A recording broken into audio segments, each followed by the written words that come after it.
Hey guys, Drifter here. Welcome to Modern Warfare Remastered In Depth. In today's episode, we're reviewing the P90 submachine gun, another one of my all-time favorites, not just in Call of Duty 4, but in just about every Call of Duty game that it's ever been in. And today's episode is going to be a little bit different because there will be more silencer gameplay than usual, and even a stretch of search and destroy because we're going to talk about its viability in S&D.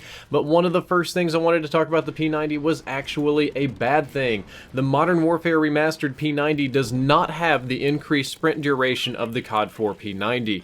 So in Call of Duty 4, the P90 would grant you 75% longer sprint distance, so you could use it to do some interesting flanking, rushing, and stuff like that in Search and Destroy. Unfortunately, in Modern Warfare Remastered, that is not a thing. And to prove it, I made this little clip of an MP5 racing a P90 side by side, and you can see that they both stop sprinting at the exact same distance. Thus, the P90 has the normal sprint distance of any other submachine gun. So that kind of sucks. That's one of the benefits of the weapon that has been taken away in Modern Warfare Remastered. Just keep that in mind. One of the awesome things about the P90 is that it has a huge magazine capacity of 50, and you always start off with 150 reserve ammo.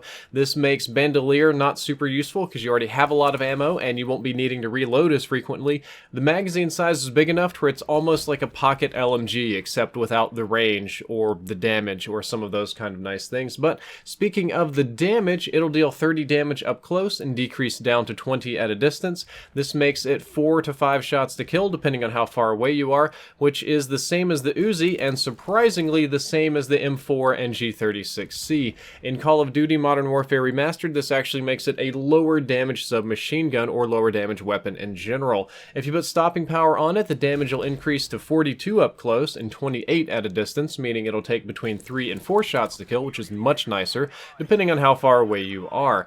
So one of the other good things about the P90 is, like the Uzi, because they're very similar to each other, is it has 1.4x headshot damage, and just because of the way the numbers work out and the ranges and things, headshots are always useful. Headshots are great up close, they're great far away, they're great with stopping power, without stopping power.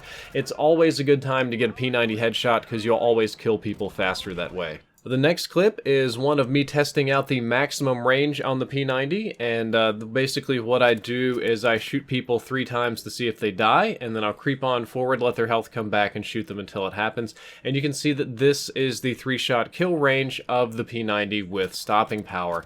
If you put a suppressor on here, you'll lose approximately 40% of the range, and I gotta say, it's not super impressive. It would be great in any other game to have a 3-shot submachine gun like that, but Modern Warfare Remastered has a whole ton of 1 and 2 and very fast killing weapon, very low shot to kill weapons, so it's not that amazing.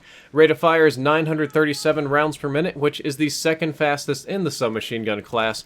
It is literally like 15 rounds per minute slower than the Uzi. Technically, the Uzi still fires faster, giving it a better time to kill, but this one is a very, very close second. So close, in fact, I find it very unlikely that you would notice a difference between the two, and given frame rounding, there probably won't be a difference between the two on console. So do keep in mind, it's definitely a bullet hose. And the P90 has surprisingly fast time to kill for a low damage weapon, same kind of way as the Uzi. The damage isn't great, but the high rate of fire makes up for it, so it still has a competitive time to kill. However, unlike the Uzi, it's still accurate, so your theoretical and experiential times to kill will be very similar. Reload cancels a little bit on the slow side at 1.77 seconds, so that makes sense given the size of the magazine. I typically am not reloading a whole lot on this weapon because I've got so many bullets to spare, but do keep in mind it'll be a smidge slower. One bad thing about the P90 is that it has the slowest raise and drop times in the entire submachine gun class. That means it's slower to pick up, slower to pull out, slower to draw your pistol, and it's especially slow if you're running overkill and you want to put out a sniper rifle and draw this weapon. It can be brutally slow. I would recommend almost any other submachine gun as a backup weapon than the P90 because the raise drop times are pretty brutal. Like most other SMGs, the P90 has quite low idle sway. It's not going to drift left and right. It won't be an issue for you. It'll sway a little bit when you put the ACOG sight on it, but that's not relevant for this part of the discussion. Technically, the Uzi has lower idle sway, but they're both quite low, so I doubt that you'll notice a difference. One of the best things about the P90 compared to many of the submachine guns in the game is that it has low to moderate recoil, but unfortunately it's not very precise recoil. it does wobble side to side a little bit. It's not predictable, it's not easy to get a feel for, but it's not very high, so most of the time, as long as you just try to keep it close to the target and spray a bit, it'll work just fine. And personally, I usually manage to get a lot of long-range picks with the P90 that I really shouldn't be getting. There's a lot of shots that I land with this gun that confuse me. I just wonder, is the gun that accurate? Am I that good? Should I join FaZe? I don't even know. But the P90 is quite accurate, and I think with a little bit of experience on it, most of you will get a very good feel for it. Like most of the other SMGs, hipfire is very good due to the high rate of fire, and in this case you've got a huge magazine size too, so you can do sustained fire for a significant period of time, and that's another benefit of this weapon. I guess most of the SMGs, I'll tell you, it has good hipfire, but the P90 really has good hipfire. It is so easy to hose people down with a 50-round magazine, or hell, you could dump 25 of your magazine and still have 25 to spare for aim down sights. So hipfiring, steady aim, very good combo. I am going to say what's not so great is the iron sights. They're obstructive and they make it hard to see targets at long range.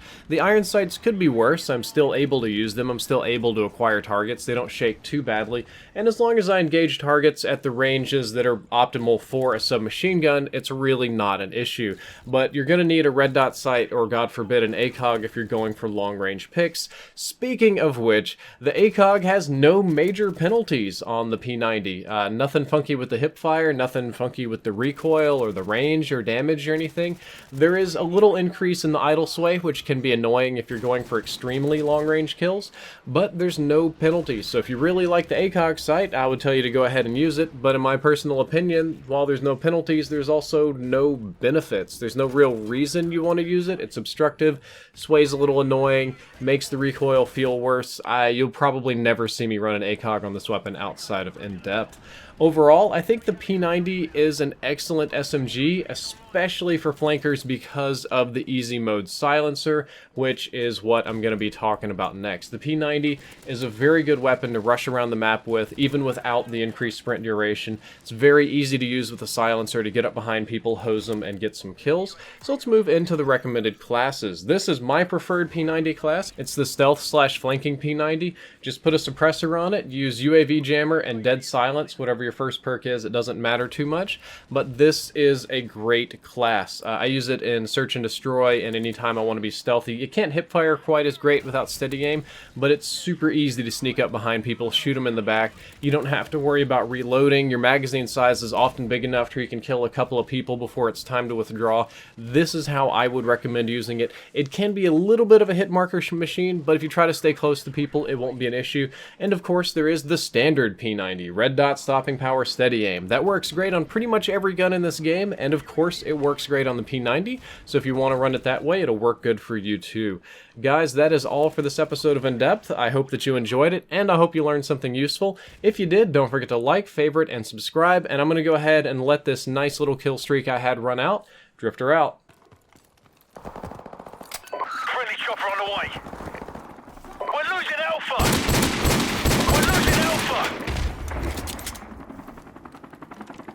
We lost Alpha! Enemy UAV is airborne. Stay secure!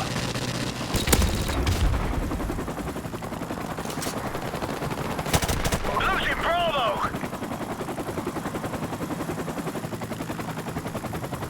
Our UAV is online.